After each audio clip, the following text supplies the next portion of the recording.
నమస్తే, welcome to today news. Komarambheem Asifabad జిల్లా సిర్పూర్ నియోజకవర్గంలోని దాహేగం మండల కేంద్రంలోని అత్యాచారానికి గురైన సహస్ర కుటుంబానికి ఎలాంటి న్యాయం జరిగిందో వివరాలు తెలుసుకుంటున్న మా టుడే 18 న్యూస్ ప్రతినిధి శ్రీనివాస్ వారి ఇంటికి వెళ్లి అడగగా సహస్ర తండ్రి మహేష్, తల్లి సాలక్క ఎంతో ఆవేదన వ్యక్తం చేశారు.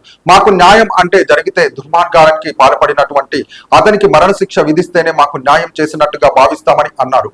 అలాగే మాకు ప్రభుత్వం ఏదైతే సహాయం చేస్తా అన్నారో ఆ సహాయం త్వరగా చేయగలరని తమ ఆవేదన వ్యక్తం చేశారు.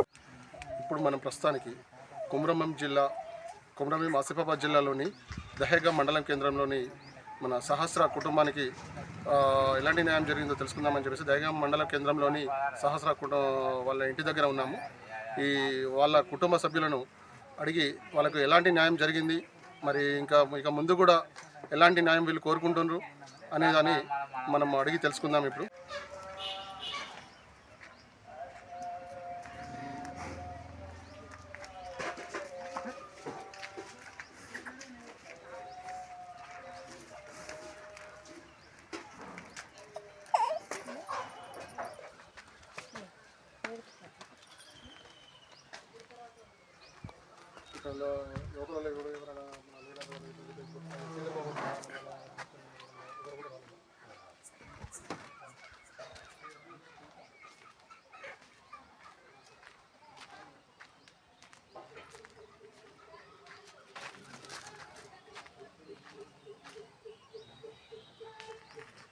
సహస్ర తండ్రి మీరేనా?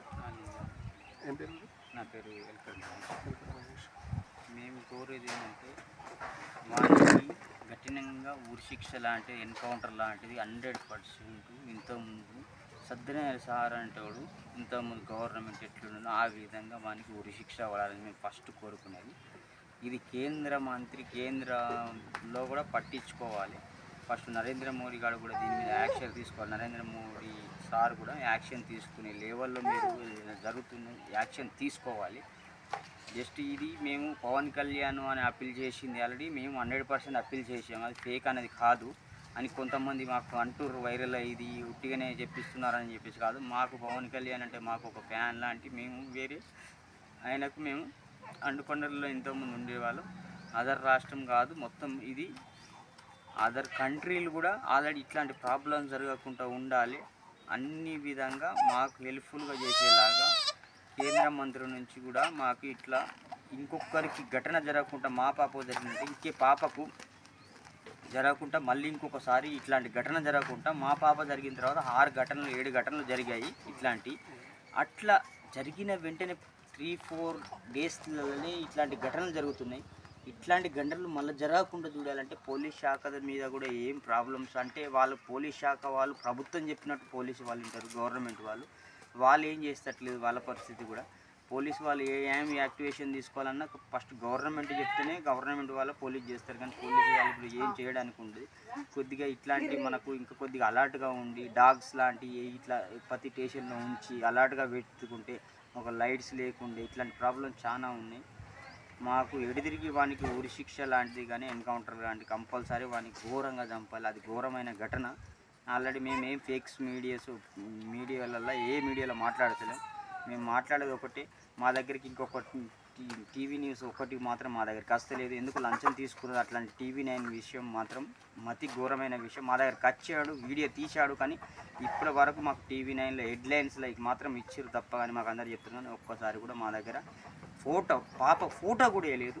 ఎందుకు అంత ఘటనంగా చేస్తున్నారు? ఎందుకు లంచాలు తీసుకుంటున్నారు ఆ మీడియా వాళ్ళు? ఈ చిన్న మీడియాలో ఆల్రెడీ ఎందుకు అట్లాంటి మా న్యూస్ను చూపెట్టగలుగుతున్నారు? మరి పెద్ద మీడియాలు రాజకీయ నాయకుల గురించి చూపెట్టడం తప్ప కానీ ఏదేదో చిన్న ఘటనలు చూపెట్టడం కానీ మొన్న గడ ఎస్ఐ గురించి సరిపోతే అట్లాంటివి చూపెట్టడం కానీ ఇలాంటివి చూపెడుతున్నాం. కానీ హెల్ప్ఫుల్ అయిన వీడియోస్ మాత్రం చూపెట్టకపోతే వాళ్ళు ఉండి మీడియాస్ ఏం లాభం? చిన్న మీడియా వాళ్ళు ఇంత పట్టించుకునే కారణంగా ఇంత మాకు హెల్ప్ఫుల్ చేస్తున్నారు. వీళ్ళు ఎందుకు ఇంత పెద్ద ఛానల్ ఉండి లాభం ఏంటి? పైసలకు కమ్ముకుపోవడానికి మా దగ్గర పైసలు లేవని చెప్పేసి ఇది తీసలేరా? లేకపోతే వాళ్ళు వేరే వాళ్ళ దగ్గర ఇప్పుడు ఇదే ఆస్తి ఉన్న వాళ్ళ దగ్గరనైతే వాళ్ళ వీడియోస్ మాత్రం పెడతారు, కానీ మా వీడియోస్ పెట్టడానికి రాదా వాళ్ళకు? ఈ మీడియా టీవీ నేను ఏం చేస్తున్నది, ఇట్లాంటి ఎన్నో ఘటనలు జరిగినప్పుడు కూడా ఎన్నో వీడియోలు చూపెడుతున్నా, మా గురించి దగ్గరికి రాలే ఇప్పటి వరకు.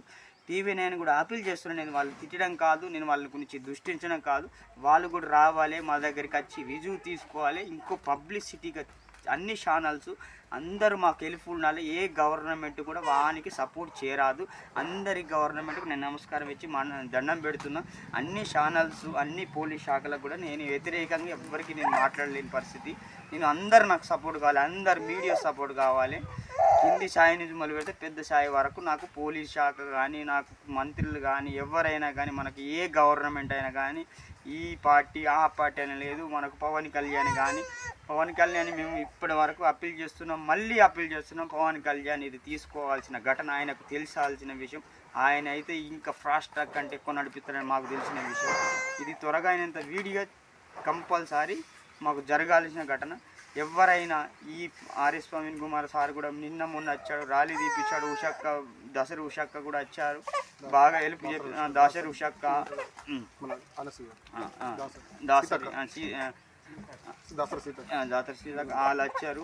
వాళ్ళు కూడా మాట్లాడి మాకు ఎంతో హెల్ప్ చేశారు. ఇట్లా హెల్ప్ చేసి చేస్తూ ఉన్నాం కూడా మాకు వానికి ఊరి శిక్ష పడక మాకు అన్ని గవర్నమెంట్ మాకు హెల్ప్ కూడా ఉండాలి.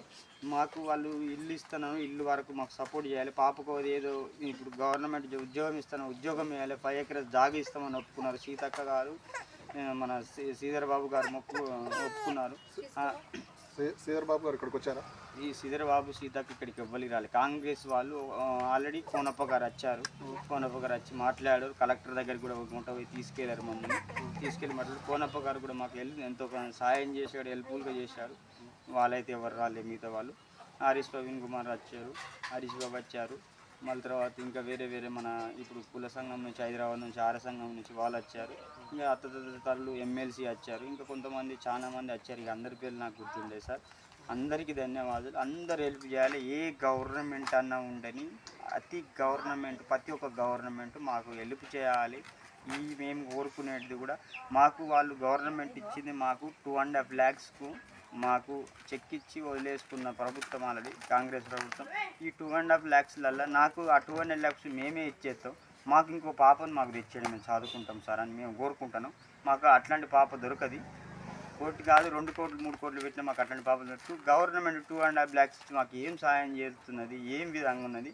అట్లకంటే మాకు ఇంకేమైనా వానికి ఘోరంగా ఫస్ట్ ఉరి శిక్ష కానీ ఎన్కౌంటర్ కానీ 100% చేయాలి. ఈ 2.5 lakhs మాకేం పెద్ద విషయం కాదు. 2.5 lakhs అదే ముఖ్యమంత్రి ఇప్పుడు ఉన్నాడు కదా, కాంగ్రెస్ ప్రభుత్వం నుంచి రేవంత్ రెడ్డి గారి పాపకి ఇంట చనిపోతే 2.5 lakhs తీసుకొని ఉంటాడా? ఇది ఒకసారి నేను అడగండి. ఆ 2.5 lakhs ఇస్తా వాళ్ళ పాపని, రేవంత్ రెడ్డి వాళ్ళ బిడ్డని. మాకు 2.5 lakhs కాదండి, మేము ₹1 కోటి ఇస్తాం. వాళ్ళ బాబుని కానీ వాళ్ళ పాపని కానీ ఇవ్వండి మాకు రేవంత్ రెడ్డి గారు. మేము కోరుకునేది మీ పాపకు బాబు ఇవ్వండి. మేము ఉన్న భూములు ఏమన్నా మాకు ఏమైనా లేకున్నా కానీ అప్పు చేసి కూడా ఎవరి దగ్గరైనా మేము నీకు ₹1 కోటి ఇస్తాం సార్. మీ పాపని మీ బాబుని మాకు అప్పు చెప్పండి. ఇప్పటి వరకు రేవంత్ రెడ్డి అసలు ప్రెస్ మీట్ పెట్టి మాట్లాడిన వీడియోలో మాట్లాడింది ఇట్లా